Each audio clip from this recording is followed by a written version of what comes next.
সবাই কেমন আছো? আর সবাইকে জানাই শুভ দোল পূর্ণিমা শুভেচ্ছা। আমি সকালবেলা রেডি হয়েছিলাম রং খেলবো বলে, আর আমার ভাইকে দেখো তোমরা, সে সকাল থেকে রং খেলতে শুরু করে দিয়েছে, তার রং খেলা আর থামছে না। আর এই দিকে দেখো কারোর মুখের ভেতর রং ঢোকে না, ওর মুখের ভেতর রং ঢুকে দাঁত পুরো লাল হয়ে গেছে। আর এই দিকে আমরা ছাদেতে নিয়ে এসেছিলাম লস্যি। আমাদের প্রথমে বানানোর কথা ছিল ভাং, আর ভাং যেন তো অনেকেই খায় না, তো সেই জন্যই আর আমরা বানাইনি। সেই জন্য সবাই মিলে আমরা লস্যিটাই বানিয়েছিলাম। আর লস্যি তো সবাই খাবে, আর লস্যির সাথে ছিল শরবত। তারপর খেয়ে দিয়ে আমরা একটু বাইক নিয়ে সবাই মিলে ঘুরতে বেরিয়েছিলাম বাড়ির আশেপাশের দিকে। আর দেখি না সবাই রং মেখে ভূত, আর সব থেকে বেশি কমন রং ছিল লাল। লাল রং সবার মুখে, লাল আর ব্লু সবার মুখে ভর্তি রং। আমাদেরকেই দেখো, আমরা লাল রংটা নিজেরা মাখিনি, আমাদের একটা বন্ধুর সাথে দেখা হয়ে গেছিলো, সেই আমাদেরকে পুরো গোটা লাল রং মাখিয়ে ভূত করে দিয়েছে। আরে আমাদের প্ল্যান হয়েছিল যে আমরা জল রং খেলবো না, শুধু আবির খেলবো। আর জল রং আমরা খেলিনি, আমাদেরকে রাস্তা দিয়ে যাওয়ার পথে বাচ্চাগুলো পুরো ভিজিয়ে দিয়েছে।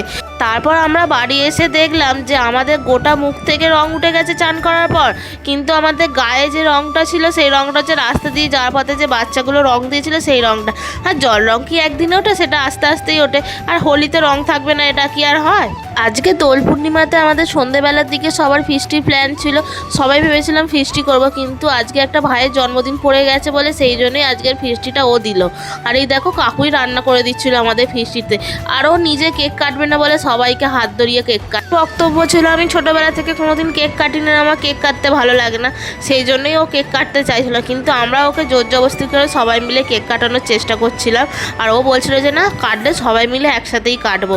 আর এই দেখো কেকটা আগে কেটে ফেলেছে, বাতিতে ফুঁ দিতেই ভুলে গেছে। তারপর ওর মনে পড়েছে বাতিতে ফুঁ দিতে হবে, তারপর ও বাতিতে ফুঁ দিল আমরা বলার পর।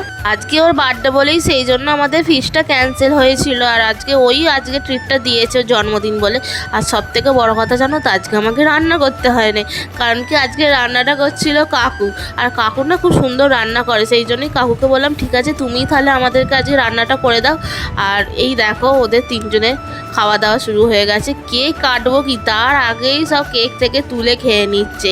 কেকটা সত্যি খেতে খুব সুন্দর ছিল। আমাদের এখানে তো আর নিয়মন নেই, সেই জন্য আমাদের এখানে টেস্টিং বাইট ছিল, টেস্টিং বাইট থেকে আমরা কেকটা এনেছিলাম ওর জন্য, আর লুকিয়ে এনেছিলাম ওর জন্য। ও তাও ঠিক দেখতে পেয়ে গেছে ওর জন্য কেক আনা হয়েছে। আনার পর থেকেই ও বলছে যে না আমি কেক কাটবো না, না আমি কেক কাটবো না। তারপর আমরা কেক কাটার পর খেতে বসে পড়েছিলাম, কারণ কি একটু রাত হয়ে গেছিলো তো। আর এই দেখো চিকেনটা কি সুন্দর দেখতেও হয়েছিল, আর খেতেও হেভি হয়েছিল আমাদের।